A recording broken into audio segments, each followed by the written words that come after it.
The guest in My Life, My Music this week is a great pleasure. Somebody I've respected for quite a long time simply because he's an amazing musician. Welcome to the studio, Luka Šulić. Thank you for having me. It's a pleasure. It's really nice to have you here because I really mean what I say. I mean, the way you have brought a classical instrument to so many people who probably had not really heard the cello played that way, you and Stjepan Hauser. I mean, really fantastic. In Slovenian would be Stefan. Stefan, yes. Yeah, quite. That's why I hesitated. Yeah. This idea was just something very fresh, wasn't it? I mean, at the beginning, nobody had quite done that. And I think that doing that with a classical instrument was probably quite a risk at the beginning. It was quite risky. It was a little bit of a revolution. At least we thought we were making a revolution, not only in cello, but also in classical music and music in general. Actually, the whole thing started in London in 2010 when I knew Stefan from before. Since we were teenagers, we met when we were 14 at the summer music camp in Croatia. But then we didn't see each other for a long time because we were studying in different places. Mm-hmm. I was in Zagreb and Vienna. He went to London straight away after his high school. And then in 2010 I went there to do my master's to Royal Academy. That's where we met up again and started talking. We were fed up with this student life, hungry, poor musicians from Balkans. And we thought what we could do, something exciting, something different, something crazy. We were full of energy, passion. At that time, Stjepan was really obsessed with Michael Jackson. We were listening to the songs which we could do just with two cellos as an arrangement, because we wanted to do something different and show how cello can rock, how powerful it can be, because it's such a diverse instrument. And we did the Smooth Criminal, posted it on YouTube, and went viral. And since then, for 6.5 years, it's been really crazy. Like an avalanche of things happening, one after another. Yeah. I obviously asked you for this program to choose music. Music is your life. What is the thought pattern of what you're going to bring to this program? Well, I thought maybe for the beginning we can start with the song that changed our life, A Smooth Criminal. That makes perfect sense, absolutely. Yeah, perfect sense. And try to imagine how it would sound on cello. We thought this riff is so powerful, it would sound great on cello. Amazing, this idea of playing such a piece of music and doing it on cellos, and of course incredibly effective. Let's go back a little bit further with you. Where were you actually born, and very early years, what did you enjoy doing when you were a young child? I was born in Maribor, in a family of musicians. My father is a cellist as well. He plays at the SNG Maribor Symphony Orchestra. And my mother, she's a music theory teacher at Tretia Gimnazija. Okay. Yep. And my older brother, he's 3 years older than me. He does hip-hop production. He's probably the only black sheep in the family because he doesn't play an instrument anymore. But he used to play guitar, classical guitar for 6 years, and saxophone. And my younger sister, she's 10 years younger than me. She plays violin, and she studies in Zagreb now. So she's going in my direction, in a way. And because my father is a cellist, he took me to the music school here in Maribor when I was 5 years old. So I don't really remember how I started. I was too young. But I always remember that it was always like my main priority. Maybe because of my family, but also I felt a very strong connection to the cello, because just the sensation of playing the cello is something really special. You have it between your legs and your whole body resonates, vibrates when you play. And it was just, the feeling was very warm, intimate. It was like my best friend. I can understand. In a way. Yeah. Of course, when you are young, sometimes you would rather play football outside, hang out with other kids. But my mother actually was the one who disciplined us the most. And she had much more patience than my dad. Even though they both sacrificed a lot for us children, I will be eternally grateful to them. But mother was the one with the iron will and patience. Because when I would practice, she had patience. It wasn't a case of bullying you. She had patience. No, to she had persuade. really patience. Sometimes she would be very strong, and she would say, "Oh, you have to practice, otherwise you cannot go out to play or something." But I'm grateful that was the case. But my dad, I would always fight with my dad because he plays the cello as well, and when he would practice with me, he would always have to have 2 or 3 beers for nerves next to him. Otherwise, it would end up... never allow your parents to teach you to drive a car. It sounds a similar kind of argument. Yeah. We need a second piece of music already. What's it going to be? Let's start maybe to remind us from when I was growing up. I was very obsessed with a great violinist called David Oistrakh and Tchaikovsky Violin Concerto, so maybe a second movement. In the show today, Luka Šulić from 2 cellos, of course. You spoke about everybody now in your family is actually in some way connected with music. Do you ever do something together? Yes, we still do, like for Christmas. Okay. As a family, you come together and you all... Yeah, and we play together, my dad, my sister and I. Mm-hmm. We have some like sheet music at home, and we play some duets with my sister or only my dad. So we have fun and enjoy. Maybe you should do that, visibly to the public too. You have a family, occasion. We would need to have some more rehearsals for that. Okay, maybe. Yeah, but why not? When you were early on learning the instrument, and you've clearly said that much of the support came from your parents, in particular your mum, what did you feel about the whole business of being a student? And you obviously have to study other subjects too, so, mathematics and Slovene history and goodness knows what else, and the theory of music. Was this a comfortable kind of time for you with all those other elements too? Were you good at the other bits? In school, I never had problems with school, but when I entered the music academy in Zagreb, I was 14 and a half, 15, so I entered the music academy and high school at the same time. I did a high school here in Maribor, and it was normal subjects. And at the same time, I was doing the university in Zagreb, and that was really, really hard, challenging. Because here I did normal gymnasia, which ends up with matura. At the end, like normal teenagers do that go to druga or tretia gymnasia. I lived in Zagreb.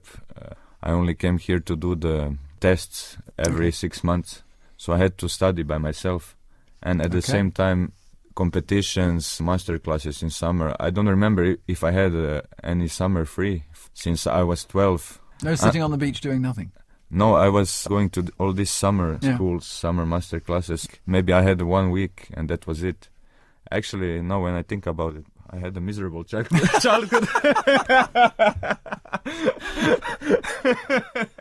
But I don't regret it. No, life is so beautiful. Obviously, you enjoyed that. I mean, you enjoyed playing. You clearly weren't actually miserable. But you perhaps didn't spend as much time out with friends playing football in the street. Not really. Even though I was quite a normal child, I would still do sport a lot. Our main thing was always sport and music. Mm-hmm. My father and my mother, they are also sport enthusiasts. So I trained water polo for like 7 years here in Maribor. I was even in Slovenia national team up to 14 years old. And then at that time I had to, choose because I had high school and university coming up. I couldn't do... And the cello and sport. And the cello and the sport. And so it was quite a busy childhood. It's a busy life. Any childhood musical memories? Childhood musical... I'm putting you back into the music. I'm leading you into the third piece of music. Okay. Childhood music. Well, mostly was my first concert. My first public performance was actually very funny because I was very shy as a kid. My mother, she plays piano as well. She accompanied me. She had to drag me on the stage when I was 5 or 6 years old. And instead of me looking in the audience, I would look at the wall behind. So it was quite a traumatic experience, my first public performance. Amusing for the audience too. Yeah. What did you play? I don't remember. So what's the next music choice going to be? That's where that came from. But actually, when I was a teenager, I started listening to film music a lot. I became really obsessed with film music. So maybe a track by Hans Zimmer, which I love, would be a next choice. So maybe from The Last Samurai soundtrack, the last track on the soundtrack, A Small Measure of Peace. It's very beautiful, sad track, but Hey, my childhood was. Here we go again. All measure of peace. We could do with big measures of peace, couldn't we? Exactly. Did you ever kind of go, I'd like to just lie and do nothing for a while? Do you have that now? Do you have this need to just kind of chill out and do very little? Or are you just an active person by nature? No, I love being home. That's the difference between me and Stjepan. He hates being home. So there is a constant battle between me and him. He wants to be on the road. I want to have a balanced life. And now I'm fighting for it. So I was able to fight for a rule that we can spend only 2 weeks on the road in one piece. Mm-hmm. So no more than 2 weeks away from home. Mm-hmm. We can do it more times, of course, but it sucks being away from home for me for longer than that. Especially now I will become a father. Wow. And everything changes. Everything changes. But of course there is always compromise and stuff. And now we are at the level where we can really choose what we want to do. Sure. And we're going to start playing arenas all around the world soon. We want to play only arenas, only big shows, and each show to be special, spectacle, a celebration. And when you have less shows, it's easier, you know. For the past 5-6 years, we really worked hard. Like we traveled the whole world a couple of times with Elton John and by ourselves. I haven't been home for 6 months sometimes. It was really. After the first breakthrough on YouTube, then the real work actually began. Hard work, traveling. In 1 year we had more than 200 flights. That's not really healthy. No. Yeah. No, that's really unhealthy. And the whole idea of, obviously for you, if home is your place to come to normal, to relax, then obviously it's important to the quality of the performances too. Exactly. You have to find something to recharge your batteries. We'll take the August off. And when I'm here, I like to go on Pohorje. I think Pohorje is like a medicine for Maribor. Like you go up there. Such a short distance away, and so many options with Pohorje too. Exactly. It's not just one place. There's so many different paths. And when you go up and you come down, you feel like a different person. Yeah. If you are like depressed or feel you don't have energy, just go up there, come back down, and you will be reborn. Because in your openness and the way you do music, and you say you want to promote helping young people and all of that, so of course you're working on Gadalkanya. You're doing some lecturing. Tell me a little bit about that. Yes, this will be a completely new experience for me, because I never done something like this with young string players. And Bojan Cvetrežnik, he called me and asked me if I was willing to do a workshop for 3 days workshop. And I love the concept because everything they do without sheet music. They improvise, which I think is extremely important and necessary in musical education these days. So I'm very, very looking forward for this project. And at the end, there's actually a kind of performance of the things. Exactly, that you all the parents come and everyone jams together. So it's about having fun, but also to learn the skills of playing without sheet music. And that's what music is all about, you know. Yes, it becomes a kind of conversation then, doesn't it? Exactly. Yeah. More music. What's next? There is another track that really put us as two cellos on another level, which is Thunderstruck by AC/DC. And it's our most watched video on YouTube. We are very proud of this arrangement and the video, so let's listen to original and our version a little bit. Absolutely amazing, isn't it? Because you change the whole energy of a piece of music by doing that. You bring to it something completely new, and yet you still retain the core element of what was written in the first place. Yeah, everything we do, we want to do our own spin on it. So we sort of make a new piece of art through our version. And actually, doing arrangements like this is very, very challenging. Like Thunderstruck took us 3 months to make our arrange. We think about every detail, also about the video that we're going to film. And about performance too. And about at the end, that comes at the end. Okay. Now we have to think also about the concept of the whole show. Sometimes you play a totally different version of a song than you recorded on a CD, because it just works live much better. And it has to fit the show, the concept and the gradual development of the show. Yes, I often see that in shows, or worse, I don't see it. You know, you go to a show and it's just a simply disjointed connection of a load of songs. Because most of these bands, you know, of course, watching AC/DC is it's a crazy experience. I went to Austria when they were here 2 years ago, 100,000 people jumping around. But like all the rock shows, they have only rock to offer. Yes. And after a few songs, sometimes you already feel, okay, enough. They play 4 songs and okay, I want to hear something different. But with our show, there is something for everyone. We start slowly with some film music, classical music, and then it gradually develops into a real rock show. And this contrast is a very powerful thing, I think. And you also bring some element even of humour to it as well. I mean, that's part of the performance, isn't it? Yeah, we don't like to have a wall between us and the audience.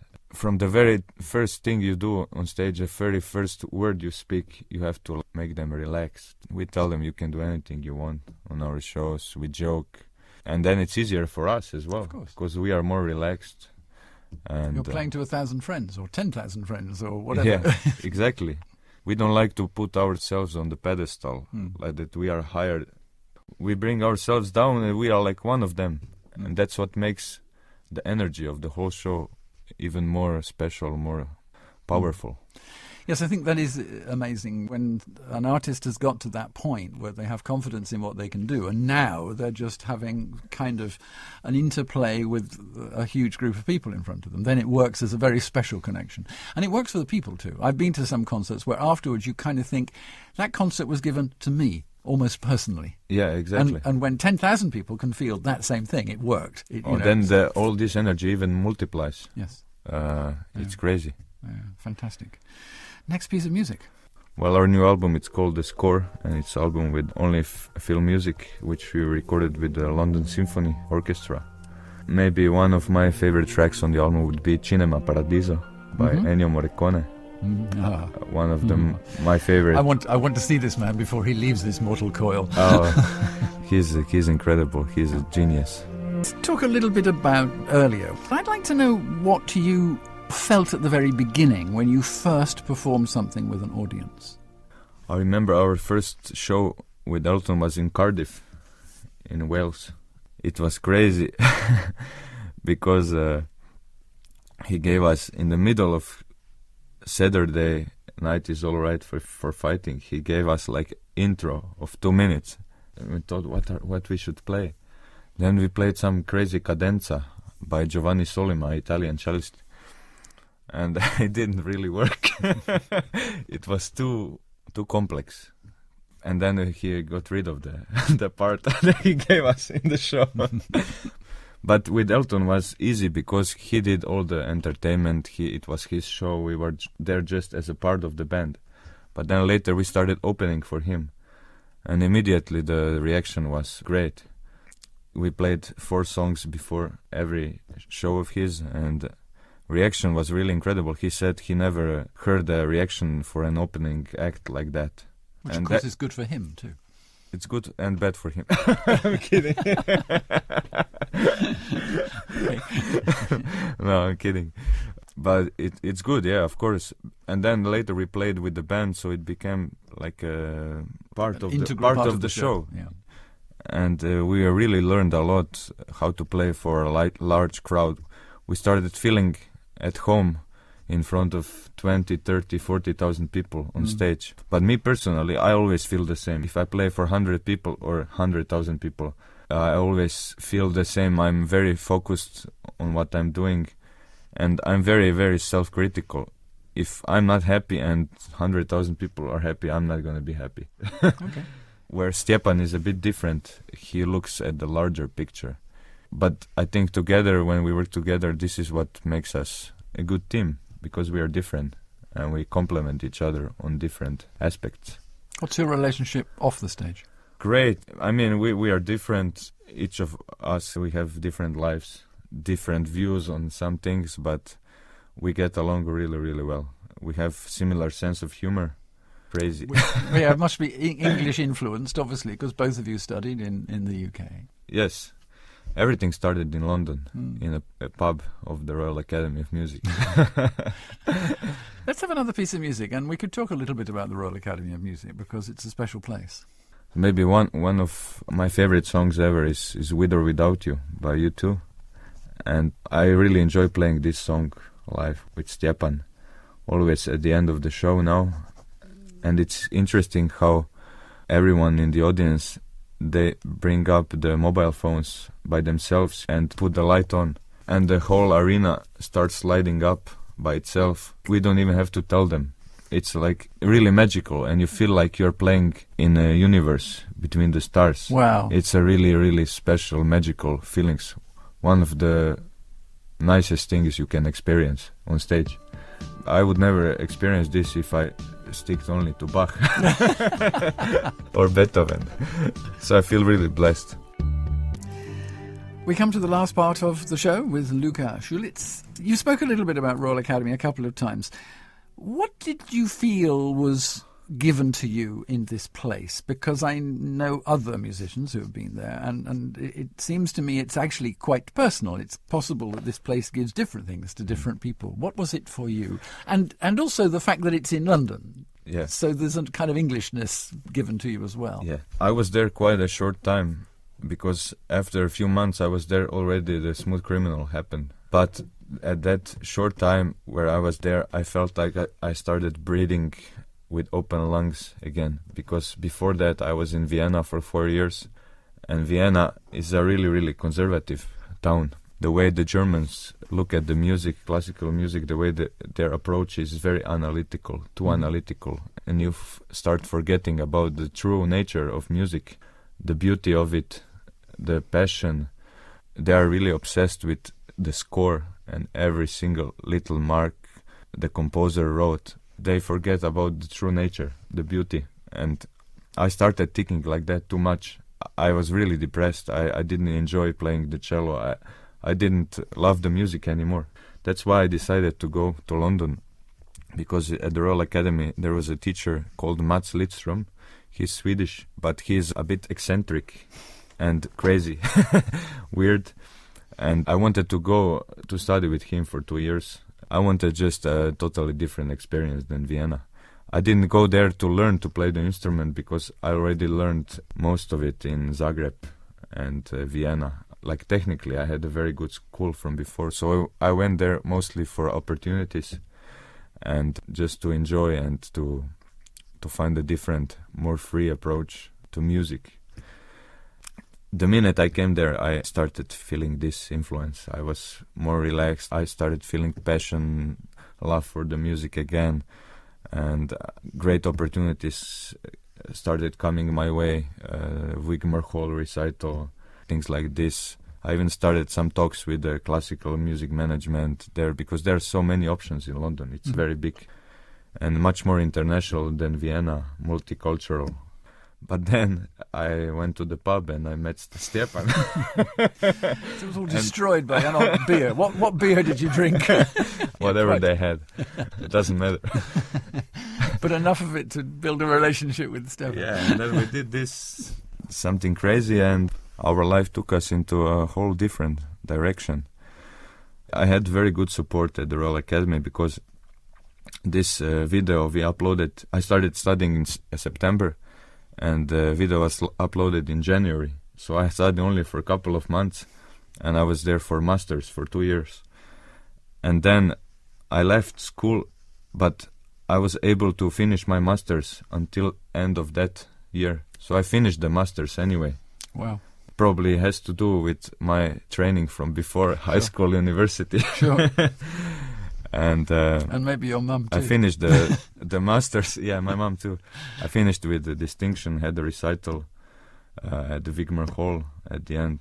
So it was a nice experience, short but very nice experience at the Royal Academy. And England provided a different approach too, because obviously for both of you, you've got a little bit of slightly, self-critical, but in a funny kind of a way. You're not overly serious too often. You're serious when it needs to be, but you're able to be not serious, obviously, even from this conversation. Yeah, I mean, my favorite TV show when I was growing was Only Fools and Horses. So I was influenced by UK already before that. Wow, an amazing story. I mean, we could talk very much more. There are so many things that would be nice to ask you, do you have time for, you've got a wife and children. How do you have time for that? How do you get that one? I don't have children. Well, you will yet. have children. I mean, okay, you have a wife and children to come. How are you going to have time for that? I love being at home, so... It'll work for the 2 weeks thing. You can go away for 2 weeks, but you've got to be back to change the nappies for the next exactly. 6. I hope my wife will change the nappies Well, before I come back. Otherwise, it won't be good. Oh, what a bizarre thought. Luka, you're crazy. Imagine I come home and she didn't change for 2 weeks. Yes, it's a rather upset child, I feel. I know. Even the neighbours would be complaining. Traumatized. You still want to play classical music too? I mean, in a purely classical way, rather than in your newer duet way. Of course, later in life, but I would never want to play only classical music. No, I have totally different view of everything, and classical world functions really, really differently, and not, in my opinion, not as democratic as rock and roll business, because in classical world everything is much more about politics. If you know that conductor, that artistic director, they will invite you there, you invite them back, you have your own festival, blah, blah, blah. And they offer to the listeners things that are not necessarily the best, But yes, in classical music, if you are an artist, you don't really have a fan base. And now we have new life, we have our own fan base, and they buy tickets for our shows, they come to see us at our show. But in classical music... They come to see the music and the composer, regardless of who's playing it, almost, if it's exactly. played well. And although I don't. I go to classical performances when I believe that I'm going to learn something more. Yeah. That the interpretation is a little bit open, and it lets me see the performers rather than simply the music. Yeah, exactly. Purely going back to classical music, I don't think so, but of course later in life... No, I didn't mean like purely. I just meant, do you feel the need to do a classical performance in the middle of all of this from time to time? Well, no, we did the film music album, which was a very nice thing, because I love film music, and it's sort of going back to the roots in playing wise, and we plan on doing a classical only album in the future. Wow. Maybe with a Berlin Philharmonic or something. That would be incredible. And later in life, of course, I would like to also maybe teach and work with young people, and also play a recital here and there, or a solo concerto with an orchestra. Your enthusiasm would be something special, for sure. Luka Šulić, it's a great pleasure. Thank you so much for the time and coming in and presenting some of your personal thoughts about the things you do. The music, of course, we all know is amazing and has had some fantastic reviews all over the place, so I don't need to really say any of that, do I? How are you going to end from a musical point of view? I'm going to end a bit weird, maybe for some listeners. But there's a song that I love. It reminds me when I was young and I had to go to Vienna to study and to London. And this song I always, when I go out, because I love Balkan music and Balkan kafana, Okay. So if we go to Belgrade or something and we go out, I always ask the band to play a song from Stjepan Hauser. S namerom dođoh u veliki grad. It means I came to this town with a purpose. So the text is about going in a big town away from home, and it reminds me when I had to go to Vienna, London. So when I'm a bit drunk, I always want to hear these songs. Here it is, Stjepan Hauser. S namerom dođoh u veliki grad. Thank you for listening. Luka, thank you very much indeed. Okay, great. We got it.